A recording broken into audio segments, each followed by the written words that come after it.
Hello, Math 105. This week we will be covering Chapter 5, and the first section is 5.1 on the greatest common factor and factoring by grouping. So we'll first start talking about the greatest common factor going kind of back in time to your elementary school days. You were probably given problems like number 1 here, where you're asked to find the greatest common factor of 3 numbers. What the greatest common factor is the number the largest number that will go into all 3 of these numbers. So we could try to think of one, or we could use some factor trees and help us out. But a lot of times we can really just sort through some numbers and try to find one that will work. So we could think of a number that will go into both 84, 280, and 112. So if you look at those numbers, you might say, well, I know 2 will go into all those because they're all even, but 2 is not the largest number that will go into all those. Maybe 4. 4 will go into all those, I believe. And if you're not sure, you can always use your trusty, rusty calculator.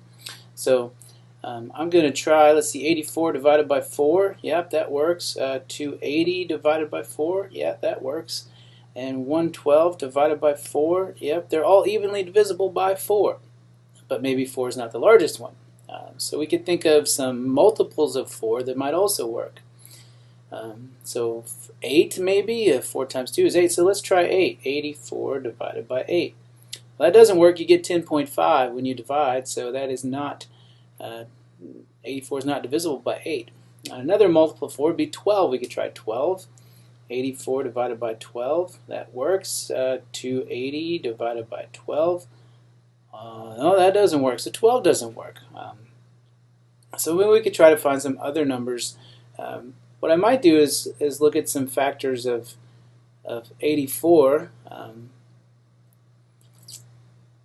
and kind of go from there. So we look at the factors of 84. Let's see what will go in 84. If we want to list all the factors of 84,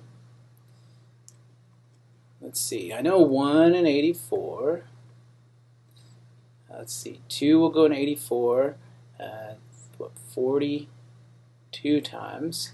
So 2 and 42. Let's see, 3, does 3 go to 84? I think so. 84 divided by 3 is 28, so 3 and 28. Let's see, 4 I know goes in 84. 84 divided by 4 is 21, so 4 and 21. 5 doesn't go into it, 6 doesn't, 7. Let's see, 84 divided by 7. 7 and 12, right? Let's see, 8 and, let's see, 84 doesn't, 8 doesn't go into 84. 9, no, that doesn't work. 10 doesn't work. 11 doesn't work. And 12 works, but we already have 12, so that's all the factors of 84. So if we're going to find the greatest common factor of all 3 of these numbers, it has to be one of these guys. So let's just try. Does 84 go into 280? Let's see, 280 divided by 84. And nope, that doesn't work.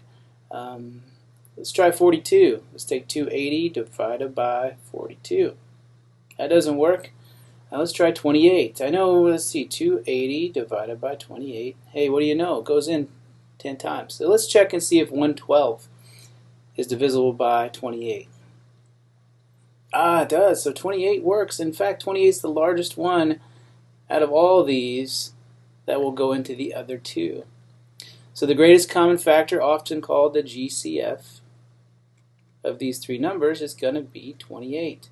That's the largest number that goes into all 3 of those numbers. Now, most of the time in an algebra class, we're not going to be dealing with whole numbers. We'll be dealing with expressions. And so here, in number 2, we have 3 expressions. Now these are actually a little bit easier. Usually you're given some smaller coefficients. We have a 6 as a coefficient, an 8 as a coefficient, and here there's an understood 1 as a coefficient. So we could first deal with the numbers. What's the largest number that goes into both 6 and 8? Well, 6 really only has factors of 1, 2, 3, and 6. And the only one of those that also goes into 8 is 2. However, the coefficient here is 1, right? And so 2 doesn't go into 1 evenly, so 1 is actually going to be the greatest common factor of those three numbers, 1, 8, and 6. So we can start off by just having a 1, but then we have these letters as well. So we have to think, what is the highest power of k that will go into k squared, k cubed, and k to the fourth? Well, k squared will go into k cubed because k squared times k is k cubed. K squared will go into k to the fourth because k squared times k squared is k to the fourth. So k squared is going to work here. And then we have to look at the highest power of m that will go into all three of these. Let's see, m to the seventh, m to the eighth, m to the fourth. Well, m to the fourth will go into all three of those. Basically, we're finding out what we could factor out of these expressions. We could factor out a k squared and an m to the fourth. And then let's see the n to the fifth, n to the fourth, n to the seventh. Well, n to the fourth will go into all three of those. Now, where this gets a little confusing is some people look at this and say, well, those are the lowest powers of those expressions, not the highest, and we have this term greatest common factor. Well, I could see the confusion, but the reason this is the greatest common factor, this n to the fourth, for instance, we couldn't use just n. If we just use just n, it would go into all three of these. N would be a common factor, but it's not the greatest common factor. We can't use n to the seventh because we can't take n to the seventh into n to the fourth. So really we're looking for the lowest power that's in one of these expressions in most cases. So the one we don't really need to write.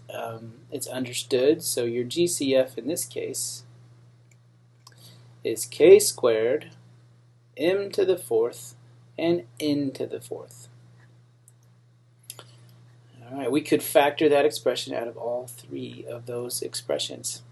And that's where we'll go in a little while here. We'll actually factor out the GCF.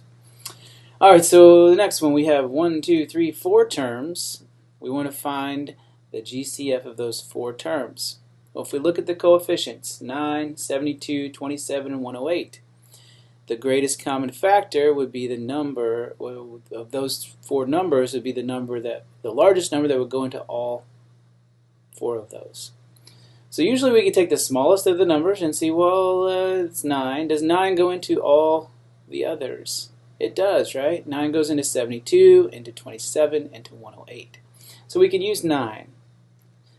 Now other numbers would also be common factors, like 3, 1, but those are not the greatest common factor. 9 is the greatest number that will go into all 4 of those. Then we can look at our variables. We have an x, x to the fourth, another x, and an x squared. So let's see, what is the greatest power of x that will go into all of those? And it's just going to be your x. X will go into x, x to the fourth, another x, x squared. And then we look at the y's. Let's see, probably y squared, right? Y squared will go into all of those. We wouldn't want to just use y because y wouldn't be the greatest common factor. So this expression, 9xy squared, gives us our GCF. All right, so we have those 3 done.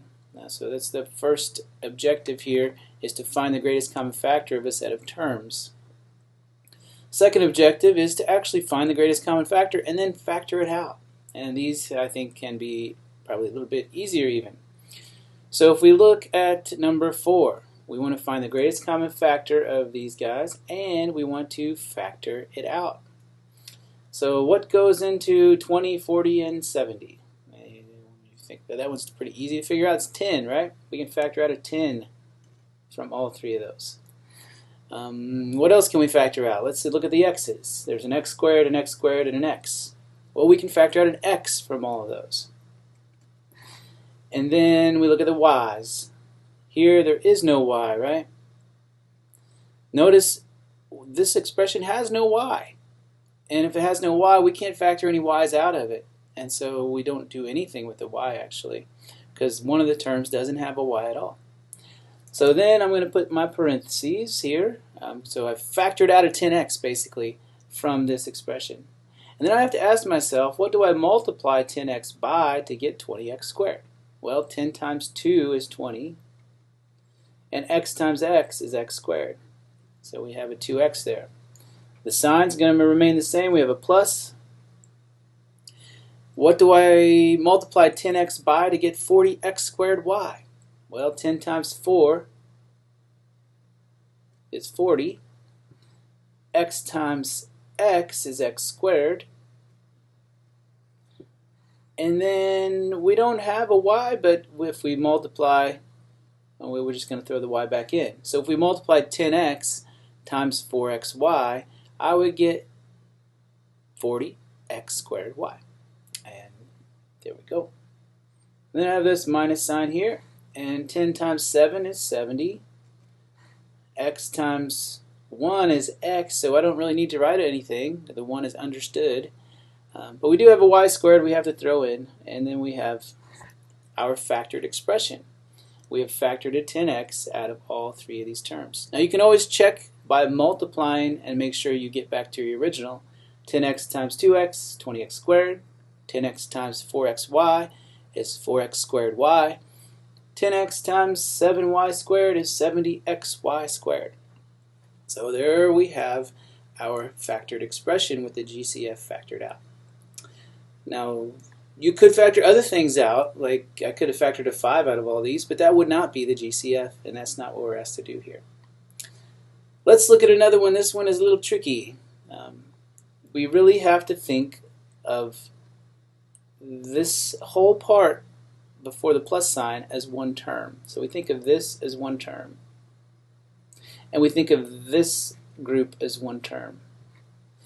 And then we look at those two expressions and say, well, what can I take out of both of those? Notice in parentheses we have an x minus 2y in both places here.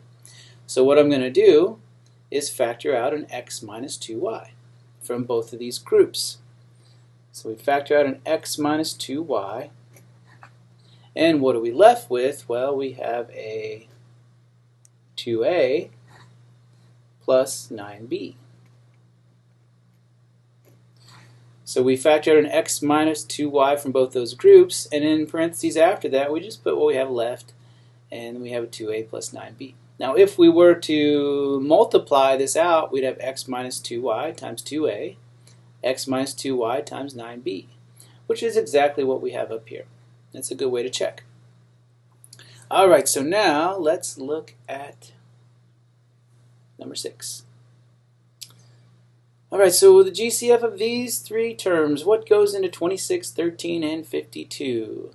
So think about that for a second, and I bet most of you are saying, well, I'm not sure, but maybe 13. Yeah, 13 actually goes into all three of these. Alright, so now we look at the x's.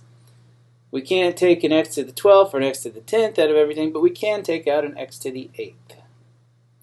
Then we're going to write our parentheses here. 13 times 2 is 26. And we already have an x to the 8th here, so I don't need to put anything there. I have minus. 13 times 13 is 13. So 13 times 1, I'm sorry, is 13. So we have a 1, but we don't have to write the 1. It's understood unless there were nothing else there. But there is an x to the 12th. So then you have to ask, well, what do I multiply x to the 8th by in order to get x to the 12th? Well, x to the 8th times x to the 4th gives us x to the 12th. Remember, when you multiply powers, you add the exponents, right? So x to the 8th times x to the 4th would give us our x to the 12th that we wanted there. And then, let's see, 13 times 4 is 52, so I write my plus sign, I have my 4. And then x to the 8th times x squared would give us our x to the 10th. And we have completed the first page of the 5-1 notes. So this video is going to stop here, and we'll pick up with the next video. I have time limits on these videos, so I can't make them super long. Otherwise, I would make them a little longer to cover a whole section. It's not always possible, but we'll see you in the next video.